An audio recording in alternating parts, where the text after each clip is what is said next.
ব্যাপক বেমেজালি গৰম বন্ধক লৈ গোলমাল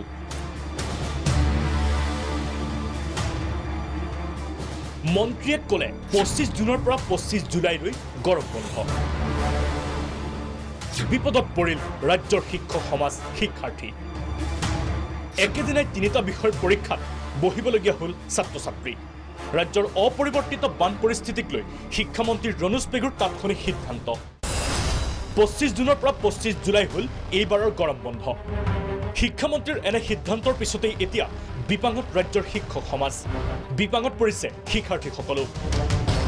কিয়নো বিদ্যালয়সমূহৰ ছমহীয়া মূল্যাংকন পৰীক্ষা অনুষ্ঠিত হৈ আছে বৰ্তমানেও গ্ৰীষ্ম বন্ধ ঘোষণা হোৱাৰ একেদিনাই অনুষ্ঠিত হৈছে তিনিটাকৈ বিষয়ৰ পৰীক্ষা তিনিটাকৈ বিষয়ৰ পৰীক্ষাত একেদিনাই বহিল শিক্ষাৰ্থী যেন গৰম বন্ধ আনন্দৰ নহয় বিষাদহে শিক্ষক শিক্ষাৰ্থীৰ বাবে ঘোষণা কৰি দিয়াৰ পিছত এতিয়া আমাৰ যেতিয়া কালি আমি 12টা বজাত গম পালোঁ যে আমাৰ মানে বন্ধ দিছে গৰমৰ বন্ধ 25 জুনৰ পৰা 25 জুলাইলৈ হ'ব তো সেইকাৰণে আমি মানে তেতিয়া আকৌ গাৰ্জেনখিনিও আহি গ'ল কৈছে বাইদেউ আমাৰ পৰীক্ষাটো অনুষ্ঠিত কৰি দিয়ক আজি কোন কোন ক্লাছৰ পৰীক্ষা অনুষ্ঠিত কৰিছে 1 2 3 আৰু কেইটাকে পৰীক্ষা তিনিটাকে হৈছে আমাৰ এই অসমীয়া ইংলিছ আৰু গণিত শিক্ষামন্ত্ৰীৰ আন এক মন্তব্যই চিন্তিত কৰি তুলিছে শিক্ষক শিক্ষয়িত্ৰীসকলক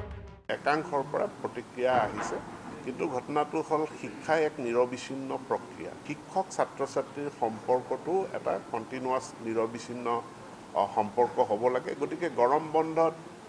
টিউশ্যন হয় গৰম বন্ধত বিশেষ ক্লাছ হয় ফ'কাছটো বন্ধত থাকিব নোৱাৰে ফ'কাছটো এইটো ছুটি লৈ পেলাই ক'ৰবাত ফুৰিবলৈ যাম আনন্দ কৰিবলৈ যাম আমি বন্ধত কিবা কৰিম এইটোত ফ'কাছটো থাকিব নালাগে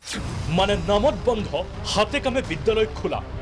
যাৰ পৰিপ্ৰেক্ষিতত এতিয়া প্ৰতিক্ৰিয়া ব্যক্ত কৰাই নহয় ক্ষোভো উজাৰিছে অসম মাধ্যমিক শিক্ষক সন্থাই কোনো আলোচনা নকৰাকৈ এনেকুৱা ধৰণৰ অৰ্ডাৰ উলিওৱাটো আমি বিৰোধিতা কৰিছোঁ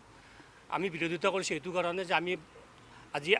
5-6 বছৰ ধৰি আমি অসম চৰকাৰৰ লগত যোগাযোগ কৰি আছোঁ যিহেতুকে আমি ছামাৰ ভেকেশ্যনৰ স্কুলত আহিবই লাগে গতিকে আমাৰ যিটো আনলিভৰ ব্যৱস্থা আছিল আমাৰ 10 দিন আনলিভ দিয়ে ভেকেশ্যন ডিপাৰ্টমেণ্ট হিচাপে গতিকে আমাক আনলিভৰ ব্যৱস্থাটো কৰি দিয়ক আপোনালোকে আমাক 30 ডেজ আনলিভ দিয়ক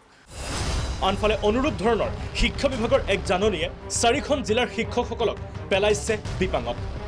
চিৰাং তিনিচুকীয়া গোলাঘাট বঙাইগাঁও 4 জিলাৰ বিদ্যালয়সমূহৰ পৰিদৰ্শকে এক নতুন নিৰ্দেশনা জাৰি কৰিছে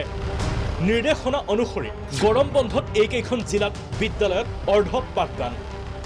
লগতে শিক্ষকসকলে ছুটিৰ বাবে ল'ব লাগিব শিক্ষা বিভাগৰ অনুমতি কিন্তু শিক্ষা বিভাগৰ নিয়ম অনুসৰি শিক্ষকসকলৰ নাই কোনো আৰ্জিত ছুটি তেনেস্থলত এনে গণ্ডগোলীয়া নিৰ্দেশনাক লৈ তীব্ৰ অসন্তুষ্টি শিক্ষক সমাজৰ মুঠতে এতিয়া সমস্যা সমাধানৰ বিপৰীতে আন এক সমস্যাহে বঢ়াই দিছে শিক্ষকসকলক এতিয়া কি হ'ব শিক্ষকসকলৰ বিতুপন বৰা দেৱজিৎ নন্দন আৰু গৌতম নাথৰ ৰিপৰ্ট প্ৰাগ নিউজ